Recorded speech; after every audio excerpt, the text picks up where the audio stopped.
Le deal de la sécurité contre le minerai stratégique conclu entre les États-Unis d'Amérique et la République démocratique du Congo et surtout les renouvellements du mandat de la MONUSCO sur le sol congolais ont fait l'objet du débat à l'école politique de la cellule poste UDPS Lubumbashi 1. L'analyse a été portée surtout sur les clauses des accords signés à Washington par le président Félix Tshisekedi qui ont pour effet immédiat la cessation des hostilités.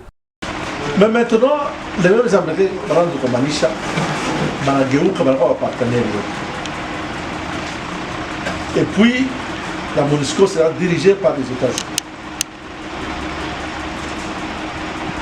Moi, je pense que ce que nous avons vécu avant la Guterres et tout ça, il a changé.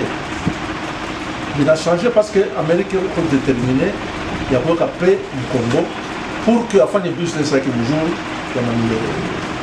Selon l'un des cadres de la base, sous la direction du président Abdul Kalombo, cette guerre menée par le Rwanda de Paul Kagame aura certainement sa fin complète au travers des actions qu'aura menées la MONUSCO sur le sol congolais, dont le mandat venait à peine d'être renouvelé. Trump, quand il dit la guerre est finie, il savait très bien que la guerre est finie parce qu'il savait comment cette histoire va s'organiser. Et pour mettre fin, ce n'est pas les militaires américains qui devront venir chez nous.